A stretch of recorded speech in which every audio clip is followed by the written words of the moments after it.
He wasn't a gambler. He was a librarian. For 20 years, Samuel Reed spent his life surrounded by silence, dusty shelves, and overdue books. He lived alone in a modest apartment in Denver, Colorado, following the same routines day after day. Wake up at 6, coffee, black, drive to the Jefferson County Public Library, catalog books, answer questions, go home, repeat. He believed in order, in systems, in the comfort of predictable patterns. Until the night he discovered that the casinos claiming to be built on perfect mathematics were anything but perfect. Samuel didn't cheat. He didn't hack. He didn't use marked cards or loaded dice. He simply found the one flaw in a system designed to never lose, and he exploited it for over $22 million. Before we dive into this incredible story, hit that like button and subscribe to the channel. Click hype to boost this episode and help it reach more people. And drop a comment below telling me where you're watching from. Your city, your country. I love seeing how far these stories travel. Samuel Arthur Reed was born on March 14, 1955, Pi Day, his mother liked to joke, in Boulder, Colorado. His father, Richard Reed, was a mathematics professor at the University of Colorado. His mother, Eleanor, taught piano to neighborhood children from their living room. He grew up in a household where logic was valued above emotion, where dinner conversations revolved around probability theory, where Eleanor would explain how box compositions followed mathematical patterns, where young Samuel learned that everything in the universe could be reduced to numbers if you looked hard enough. Samuel never played like other children, Eleanor told a local newspaper in 1967, after her 12-year-old son won a statewide mathematics competition. While other boys were outside throwing footballs, Sam would sit at the kitchen table with graph paper, calculating prime numbers. He found peace in patterns. By age 12, Samuel could calculate compound interest in his head faster than his father's colleagues could, using calculators.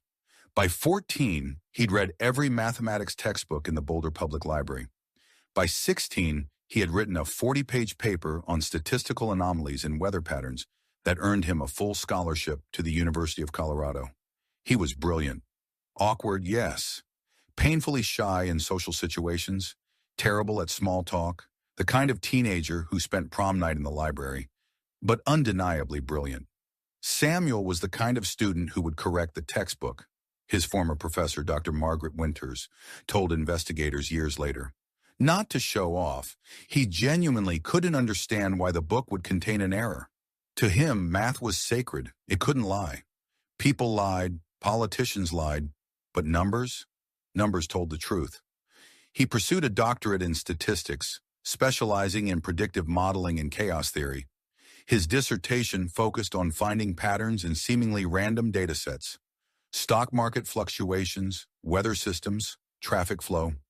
It was dense, technical, and according to his thesis advisor, Dr. Harold Chen, borderline obsessive. Sam would spend 18 hours straight in the computer lab, Chen recalled. I'd leave at midnight. He'd still be there. I'd arrive at 6 a.m. He'd still be there. Same clothes. I asked him once if he'd slept. He said, sleep interrupts the pattern. That's when I knew he was special, maybe too special. But then life intervened, the way it always does.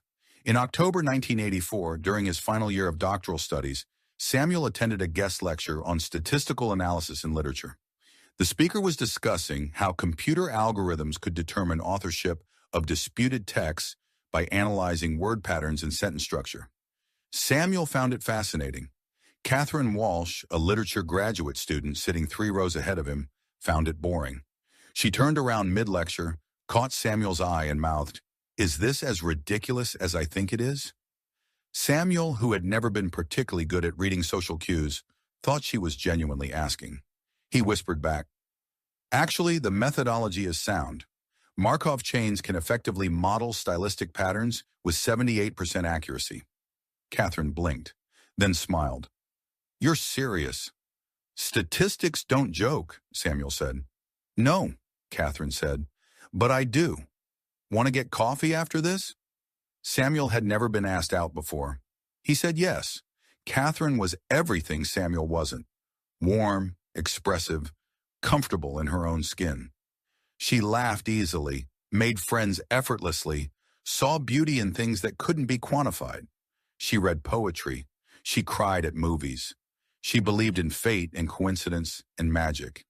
Samuel believed in none of these things, but somehow, impossibly, she saw something in the awkward mathematician that others missed. Sam thought in equations, Catherine told her best friend Maria, 3 weeks into their relationship. But underneath all that logic, there's this longing, like he wants to feel things the way normal people do, but his brain won't let him. I want to help him find that. They married 6 months later in a small ceremony at Boulder Creek. Samuel's vows were precise, rehearsed, nervously delivered. Catherine's were spontaneous and tearful. Samuel's father told him, "Marriage is a gamble, son. The odds aren't in anyone's favor." Samuel responded, "Then I'll work to beat the odds." He abandoned his PhD 4 months before completion. His advisor was devastated. "You're throwing away years of work," Chen said. "You could revolutionize statistical modeling. You could teach. You could—" "I need steady income," Samuel interrupted. "Health insurance. A normal schedule. Kathy and I are building a life. I can't do that on a graduate stipend."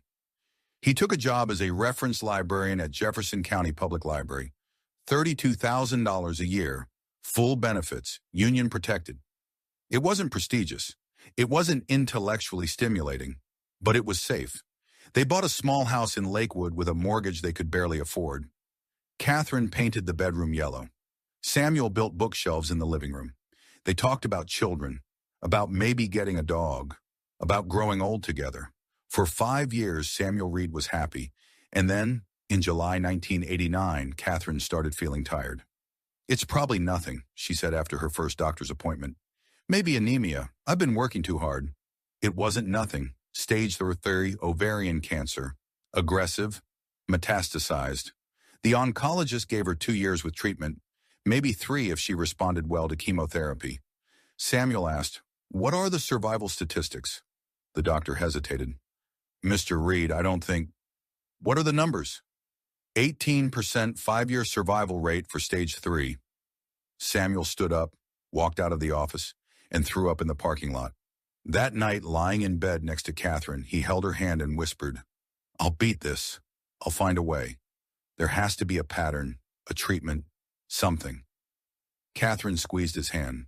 "Sam, some things don't have patterns. Sometimes life is just random." "No," Samuel said. "There's always a pattern. I just have to find it." In 1984, during his final year of doctoral studies, Samuel met Catherine Walsh at a university lecture. She was a graduate student in literature, warm where he was cold, expressive where he was reserved.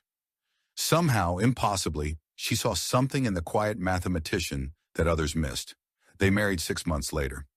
Kathy was the only person who ever made Sam smile, his neighbor Helen Rodriguez recalled. Before her, he was like a computer, functional but lonely. She brought him into the world. Samuel abandoned his PhD. He took a job as a reference librarian at Jefferson County Public Library. Steady income, health insurance, normal hours.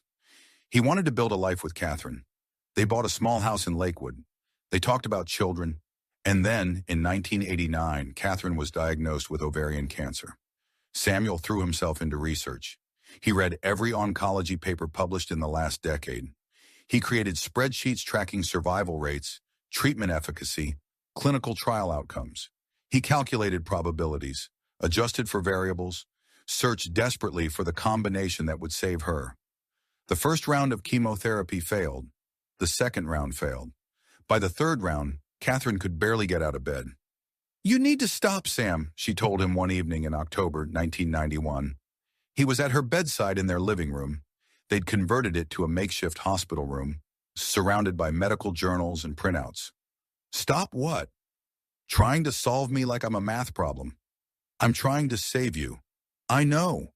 Her voice was weak, but her eyes were clear. "But some things can't be solved. Sometimes the numbers just run out." "No." Samuel's hands were shaking. "There's always a solution. I just need more data, more time." "Sam." She reached for his hand. "Look at me." He did. "Promise me something," Catherine whispered. "Anything." When I'm gone, don't disappear. Don't turn back into that lonely man I met in the lecture hall. Live. Feel things. Let yourself be human. I don't know how to do that without you. You'll learn. 3 months later, on March 17, 1992, Catherine died at home. Samuel was holding her hand. She took one last shallow breath, smiled at him, and was gone. The statistical probability that she would beat the cancer had been 18%. She fell into the 82%. Samuel paid for her funeral with a credit card. Then he sold their house to pay off $127,000 in medical debt. He moved into a 400-square-foot apartment in Lakewood. One room, kitchenette, bathroom with a shower that barely worked. At the funeral, Catherine's mother approached him. "She loved you so much," Mrs. Walsh said through tears. "I couldn't save her," Samuel replied flatly. "It wasn't your job to save her, Samuel. It was your job to love her, and you did." Samuel nodded, but he didn't believe it. He had failed. The numbers had failed. Everything he'd ever trusted, logic, data, patterns, had been meaningless against the randomness of cancer. After she died, Sam just disappeared into himself, Helen Rodriguez said. He went to work, came home, and that was it. No friends, no hobbies.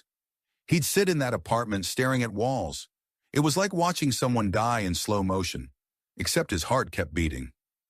Co-workers tried to reach out, invited him to lunch, to happy hours, to movie nights. He declined every time. "I'm fine," he would say. "But thank you." He wasn't fine. For 18 years, Samuel Reed lived in a kind of suspended animation. He cataloged books. He helped patrons find information. He ate the same meals, turkey sandwich for lunch, frozen dinners for supper. He walked the same routes. He existed in the same gray routine, day after day, year after year. He stopped believing in patterns, stopped believing in order. If Catherine could die despite every statistical model predicting otherwise, then the universe was random, chaotic, meaningless. And if it was meaningless, then what was the point of trying? Until October 15th, 2010, when something changed. October 15th, 2010, Friday afternoon. The university library was liquidating its gambling collection. 300 outdated books on poker strategy, roulette systems, blackjack card counting, casino mathematics. A professor had died, left his entire collection to the university, and they were donating it to public libraries for a clearance sale. Samuel was assigned to catalog them. Most were worthless. Win big at craps. Secret betting systems casinos don't want you to know. Superstitious nonsense written by con artists and gamblers who'd lost everything. Samuel processed them mechanically, typing titles into the database, applying call numbers, moving on to the next. Until he opened a blue hardcover with faded gold lettering, Biased Wheels and Predictive Betting, a statistical analysis of European roulette, 1970-1985, by Dr. Antoine Moreau. Samuel flipped through it. Unlike the other books, this one contained actual data. Tables of spin results from Monte Carlo, London, and Baden-Baden. Thousands of spins recorded over 15 years. The author claimed to have identified mechanical biases in roulette wheels, imperceptible tilts in wheel construction, wear patterns in specific pockets, consistency in dealer spin techniques, that created predictable deviations from true randomness. To most readers, it would seem like pseudoscience. To Samuel Reed, it was a mathematical puzzle. He checked the book out that night, drove home, and opened it at his kitchen table. The first chapter was boring. History of roulette, explanation of house edge, basic probability. Samuel skipped ahead to chapter 4, empirical evidence of wheel deviation. There it was, 3 pages of raw data from a single roulette wheel at Casino de Monte Carlo, recorded between March and September 1973. The author had documented 8,647 consecutive spins. If the wheel were perfectly random, each number should appear approximately 234 times, 8,647 divided by 37 numbers. But they didn't. Number 17 appeared 267 times. Number 23 appeared 203 times. Number 31 appeared 278 times. The deviations weren't huge, but they were consistent. Samuel felt something he hadn't felt in years: curiosity. He spent the entire weekend analyzing the book's data tables. He transferred numbers into Excel spreadsheets. He calculated chi-square distributions. He mapped out clusters. And then he noticed something the original author had missed. The biases weren't just random errors. They were cyclical, predictable. Every 400, 500 spins, the hot numbers would shift. The wheel wasn't just biased, it was drifting, like a planet's orbit wobbling imperceptibly over time.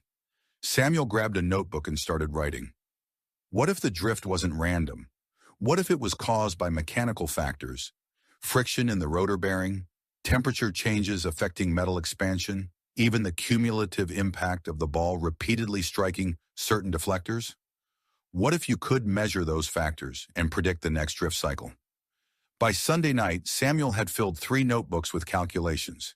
He'd barely slept, barely eaten. For the first time since Catherine's death, his mind felt alive. He needed current data. Monday morning, he called in sick to work, opened his laptop, searched for live roulette online. What he found amazed him.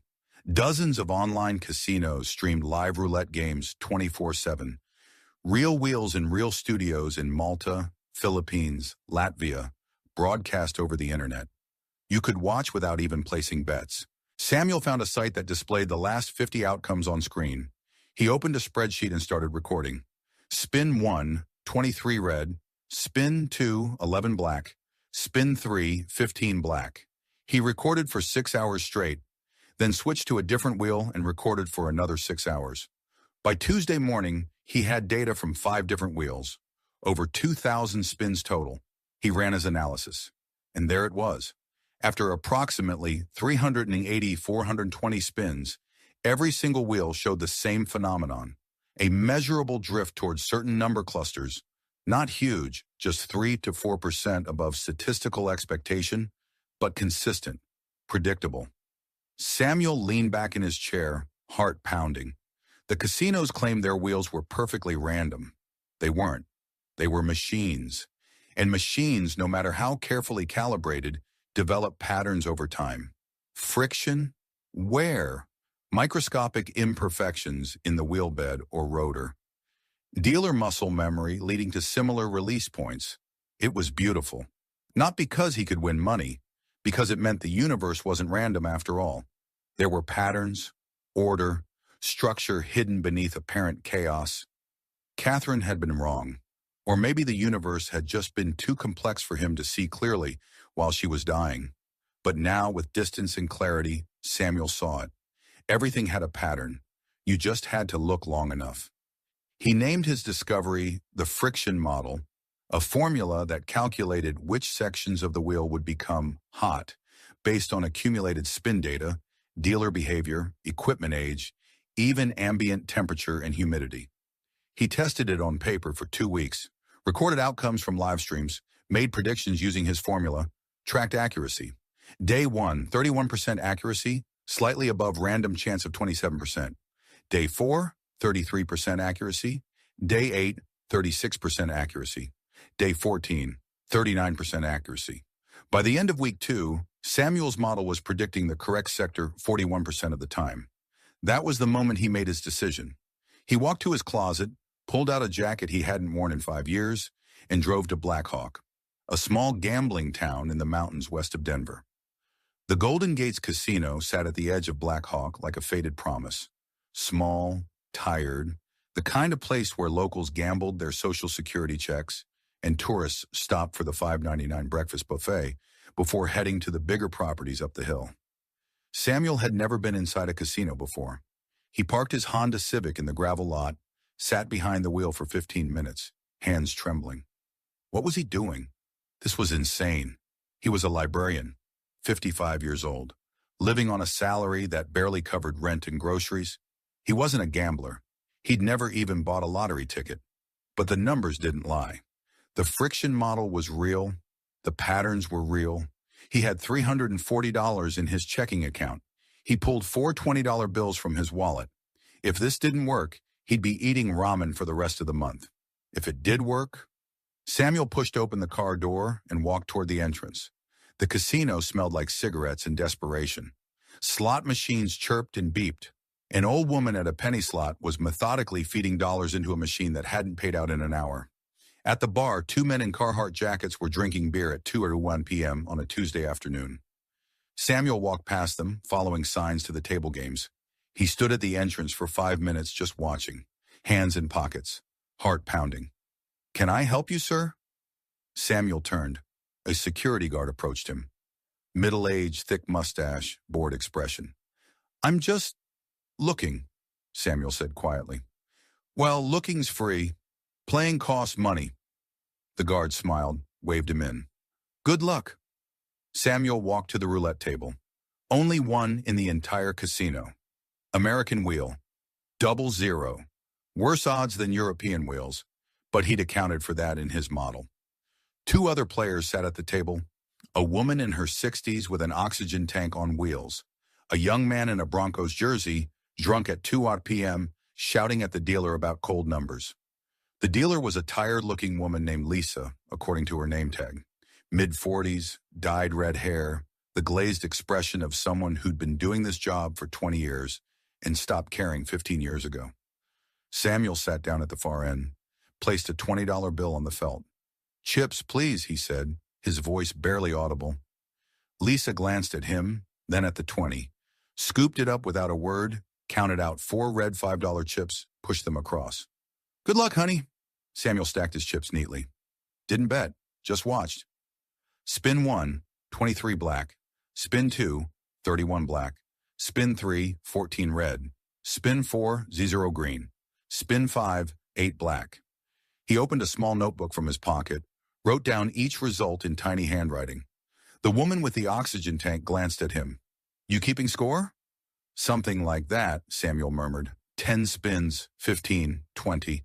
The Broncos fan lost another $100 and stormed away, cursing. Lisa looked at Samuel.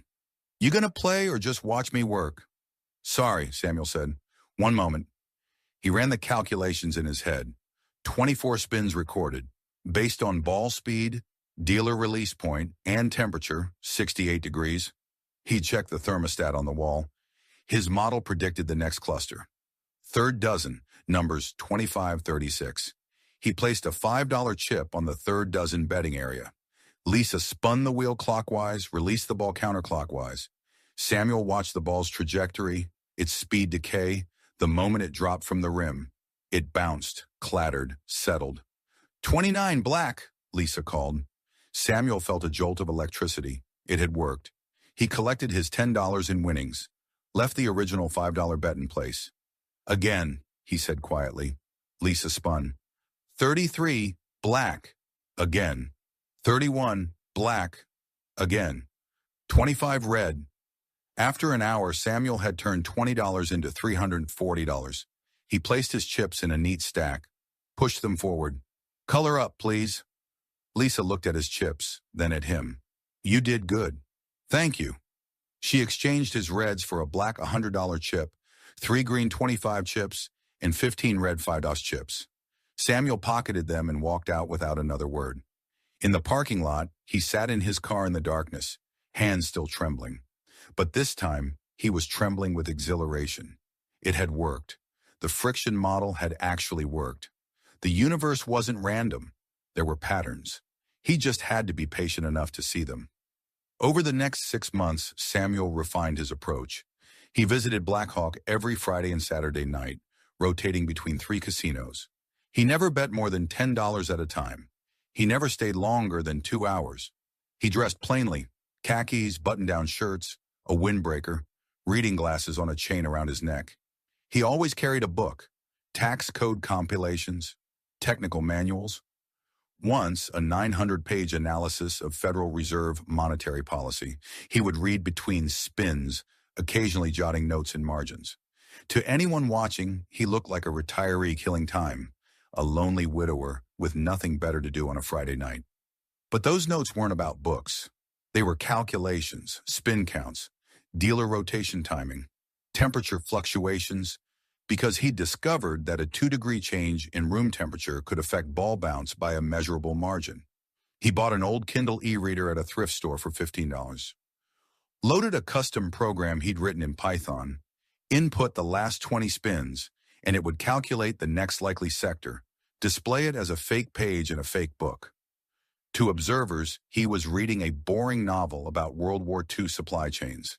In reality, he was processing real-time probability matrices. "There was this older guy who came in every weekend," said Rita Blackwood, a dealer who worked at the Mardi Gras casino in Black Hawk. "Super quiet, always reading.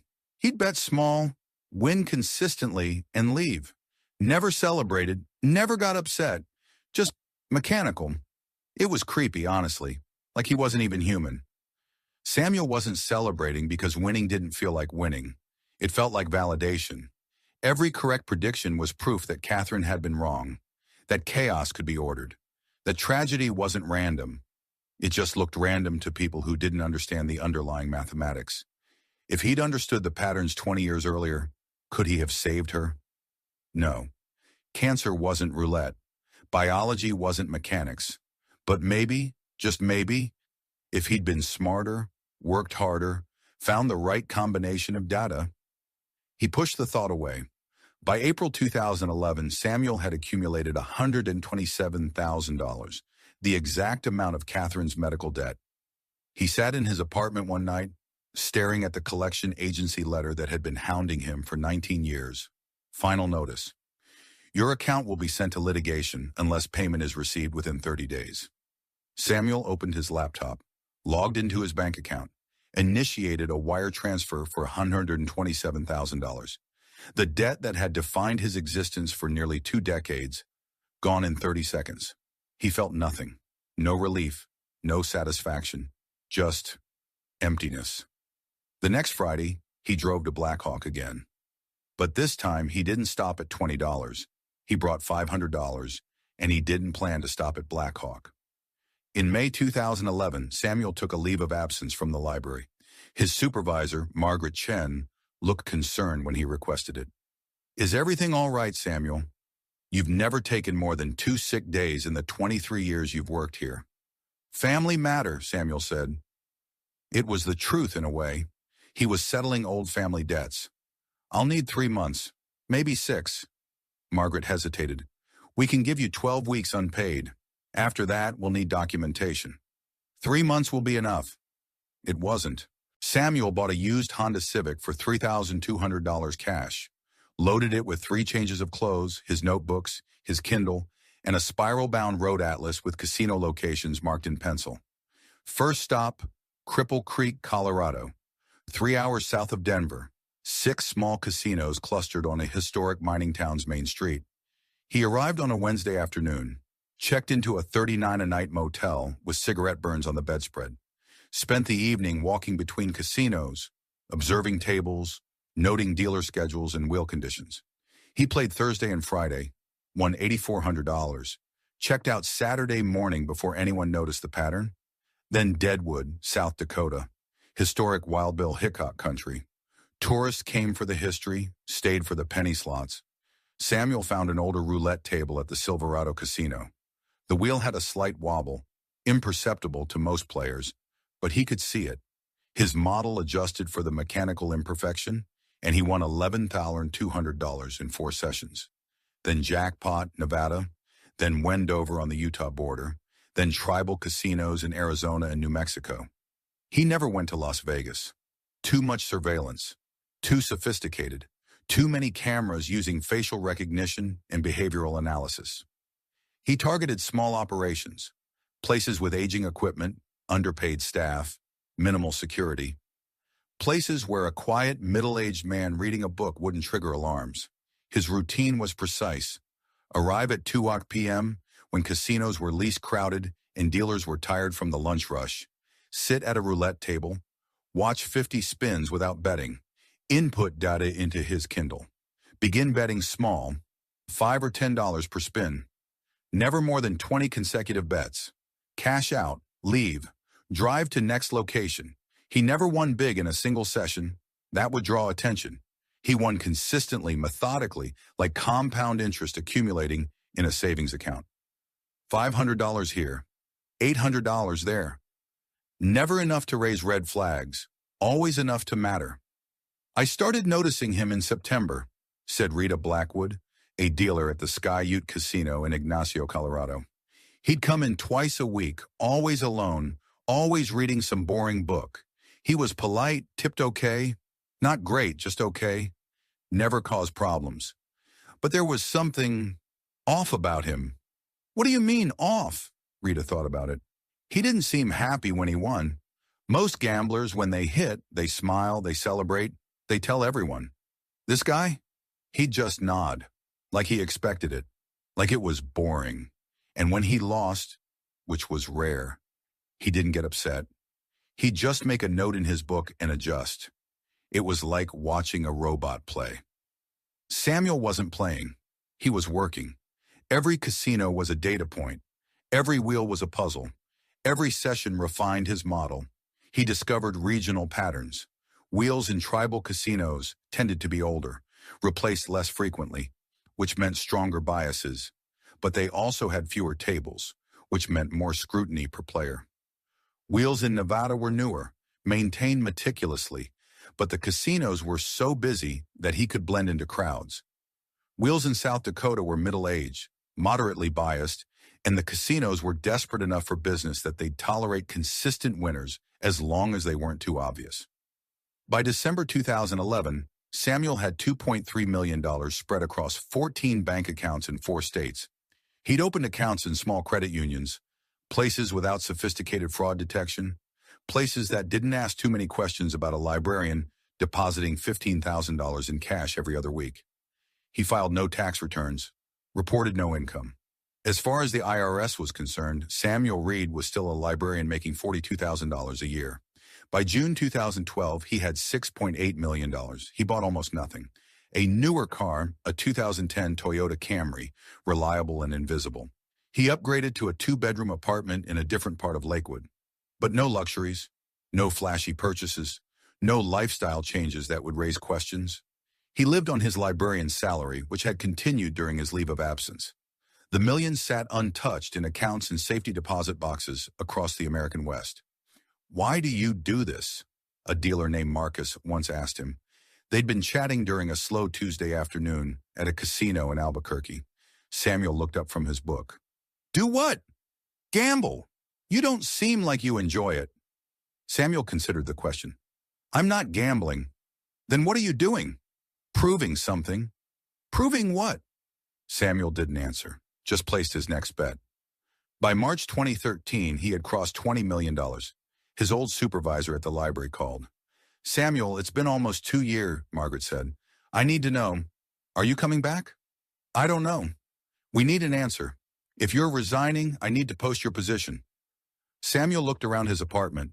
The walls were covered with printouts, wheel data, spin sequences, probability distributions. He'd become what Catherine had feared most, a man who existed only for patterns, who'd lost himself in numbers. "I'll let you know next week," he said. He never called back. He was too busy planning his next trip, and that's when he made his first real mistake. He returned to Blackhawk, specifically to the Golden Gates Casino, where he'd started 2.5 years earlier. It was sentimental, stupid, but he couldn't help himself. He wanted to see if Lisa was still dealing, if the same old woman with the oxygen tank still sat at the slots, if anything had stayed the same while his entire life had transformed. He walked into the Golden Gates on a Saturday night in April 2013. Lisa was gone. New dealers, new carpet, new slot machines. But the roulette table was the same. Samuel sat down, placed a $100 bill on the felt. The new dealer, a young guy named Tyler, all smiles and energy, exchanged it for chips. "Welcome to the Gates. You a regular?" "Used to be," Samuel said. 30 minutes later, he'd won $2,800. Tyler's smile faded. "You're pretty good at this." "Just lucky," Samuel said. But luck had nothing to do with it. And in the security office upstairs, on newly installed monitors connected to newly installed AI surveillance systems, an algorithm was flagging his face, his betting patterns, and cross-referencing them against databases from 147 other casinos. Match found. Subject identified. Samuel Arthur Reed. Known advantage player. Estimated winnings $22.3 million. Alert sent to Colorado Gaming Commission. Alert sent to FBI Field Office, Denver. Alert sent to IRS Criminal Investigation Division. Samuel walked out of the casino that night with his winnings, got in his Toyota Camry, and drove home. He had no idea his entire world was about to collapse. Casino security directors talked to each other. They shared databases, surveillance photos, information about advantage players and card counters. In early 2013, a pattern emerged. Multiple small casinos across 7 states reported the same anomaly. An older white male, graying hair, glasses, usually reading a book, consistently beating roulette tables with uncanny accuracy. He wasn't cheating. Cameras confirmed that. He wasn't using electronic devices. Metal detectors would catch that. He wasn't colluding with dealers. His wins happened with different staff. He was just winning. Systematically, impossibly. They called him the Reader because of the book he always carried. Daniel Vargas, director of security for the Colorado Gaming Association, pulled footage from 18 different casinos. Same guy, same pattern, he told investigators later. He'd sit down, watch spins, make notes, then bet with this weird precision. Not lucky, precise. Like he knew something we didn't. Vargas contacted the Nevada Gaming Control Board. They ran facial recognition, but Samuel had no criminal record, no gaming ban history. He wasn't doing anything illegal. But he was costing casinos money, a lot of money. In April 2013, Samuel made his first mistake. He returned to the Golden Gates Casino in Black Hawk, the same casino where he'd started 2 years earlier. New management had upgraded their surveillance system, installed AI-powered analytics software that tracked betting patterns, identified advantage players, cross-referenced faces across multiple properties. Samuel didn't know. He sat at his usual spot, opened his Kindle, began his routine. 30 minutes later, 2 security guards approached. "Excuse me, sir. We need you to come with us." Samuel looked up. "Did I do something wrong?" "Just need to ask you a few questions." They escorted him to a windowless office. A man in an expensive suit sat behind a desk. Nameplate, Robert Chen, Vice President of Security Operations. Chen smiled. "Mr. Reed, Samuel Reed of Lakewood, Colorado. Former statistics student, current librarian. Or should I say former librarian, since you haven't shown up to work in 18 months. Samuel said nothing. "You've been visiting casinos across 7 states. Always roulette, always winning. Care to explain how?" "I'm lucky," Chen laughed. "No one's that lucky. You're using a system, a device, something." "I'm using mathematics," Samuel said quietly. "Your wheels aren't random. They're machines. Machines have patterns. I found them." "You're cheating." "I'm observing. Is observation illegal?" Chen leaned forward. "You're banned. Every property we operate, every property we partner with.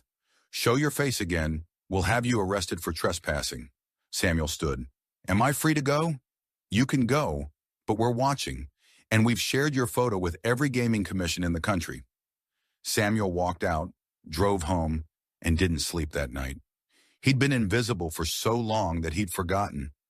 In the modern world, true invisibility doesn't exist. The Colorado Gaming Commission opened an investigation in May 2013. They subpoenaed Samuel's bank records, travel history, and casino transaction logs. What they found was staggering. $22.3 million in documented winnings across 127 casinos in 11 states over a 30-month period. No taxes paid, no income reported.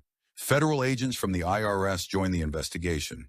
Then the FBI, looking into potential fraud or racketeering. On August 3, 2013, agents executed a search warrant at Samuel's apartment. What they found shocked them. The apartment was sparse, cheap furniture, no television, no decorations, but covering every wall were sheets of paper, thousands of them, taped floor to ceiling, numbers, equations, data tables, graphs showing wheel bias calculations. On his kitchen table, 7 notebooks filled with handwritten analysis. On his laptop, a sophisticated program tracking spin results from hundreds of sessions. Agent Sarah Mendez, who led the search, later testified, "It looked like the apartment of a conspiracy theorist, but instead of investigating aliens or government cover-ups, he'd been investigating roulette wheels. It was obsessive, brilliant and obsessive. They found no evidence of cheating devices, no hacking software, no insider contacts, just math. Samuel was arrested and charged with failure to report gambling income, federal tax evasion, obtaining money through fraudulent schemes, state gaming violations, conspiracy to commit wire fraud because he'd transferred money across state lines. His lawyer, a public defender named James Martinez, was baffled. "I've defended drug dealers and murderers," Martinez told reporters. "This is the first time I've had a client charged with a crime because he's too good at math." The trial began in February 2014 in Denver District Court. Prosecutors argued that Samuel had violated the integrity of gaming by using a systematic advantage that casinos couldn't detect or prevent. "This isn't about him being smart," Assistant DA Patricia Gomez argued. "This is about fraud. He entered these establishments under false pretenses, made bets he knew were exploiting mechanical flaws, and deliberately concealed his winnings from taxation." The defense countered that Samuel had broken no laws. "My client observed publicly available information and made logical decisions based on that information," Martinez said. "If casinos can't maintain truly random equipment, that's their problem. Mr. Reed used his brain. Last I checked, that's not illegal." The prosecution wheeled in expert witnesses, gaming mathematicians, security consultants, casino executives, all testifying that Samuel had compromised the social contract of gambling. But when pressed, none could identify a specific law he'd broken. The turning point came when the prosecution called Dr. Michael Zhang, a probability theorist from MIT, to testify about Samuel's methods. Zhang reviewed Samuel's notebooks and program code for 3 days. "What can you tell us about the defendant's system?" Gomez asked. Zhang looked at Samuel, then at the jury. "It's genius," he said quietly. "Fundamentally flawed in execution. He underestimated how quickly casinos would adapt. But the underlying theory is sound. Roulette wheels, especially older models, do develop biases. He found a way to detect and exploit them. So he was cheating? No, he was thinking. Casinos claim randomness, but true randomness doesn't exist in mechanical systems. They sell a fantasy. He saw through it." Gomez's face tightened. "Your Honor, the witness is hostile. I'm a scientist," Zhang said. "I'm just telling the truth." After 6 weeks, the jury couldn't reach a verdict. The judge declared a mistrial. Rather than retry the case, prosecutors offered a deal. Samuel would plead guilty to federal tax evasion, pay $8.2 million in back taxes and penalties, and serve 18 months in minimum security prison. In exchange, all fraud charges would be dropped. His lawyer advised him to take it. "You won," Martinez told him in a conference room at Denver County Jail. "Not completely, but you won. You'll do a year, maybe less, with good behavior. They can't prove you cheated because you didn't." Samuel stared at the plea agreement. "They're scared of you," Martinez continued. "Scared that if this goes to trial and you're acquitted, every gambler in America will try to copy your system. So they're burying it. Quiet plea deal, minimal media coverage. You disappear, they move on." Samuel signed. Samuel Reed was released from federal prison in November 2015 after serving 13 months. He was 60 years old, gray, thin, quiet. The remaining $14 million, spread across accounts in 3 countries, was never recovered. Prosecutors suspected offshore trusts, cryptocurrency conversions, or cash buried somewhere, but they couldn't prove it. Samuel returned to Denver, moved into a small studio apartment in Capitol Hill, and took a part-time job at an independent bookstore. Co-workers described him as polite but distant. He never mentioned his past. Never gambled again. "He'd come in, organize shelves, help customers, and leave," said bookstore owner Amanda Price. "Once I asked him what he did before working here. He said, 'I was a librarian.' That was it. Nothing about the casinos or the trial. It was like it never happened." In 2017, a journalist tracked him down for an interview. Samuel declined. In 2019, a documentary filmmaker tried. Again, declined. He wanted to be forgotten. But Samuel Reed's impact on the gambling industry was permanent. After his arrest, every major casino chain in America instituted new protocols. Roulette wheels replaced every 6 months instead of every 2 years. Dealers rotated every 30 minutes instead of every 2 hours.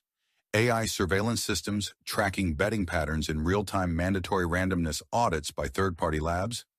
A 2018 report by the American Gaming Association estimated that the Reader case cost the industry over $50 million, not just from his winnings but from emergency equipment upgrades and security overhauls. Casino mathematics professors now use Samuel's friction model as a cautionary tale. He exposed the fundamental lie of gambling, said Dr. Elaine Morrison, who teaches gaming theory at UNLV. Casinos claim their games are random, but randomness is impossible with mechanical systems. Reed proved it, and the industry's response wasn't to admit the flaw, it was to hide it better. Online gambling forums still debate his methods. Some claim his formula was sold to professional gamblers. Others insist he wrote it down somewhere, hidden, waiting to be found. Conspiracy theorists believe he still plays, somewhere, using a new identity. The truth is simpler. Samuel Reed found a flaw in a system designed to be perfect. He exploited it quietly, methodically, until the system noticed and adapted. He won, then he lost, then he disappeared.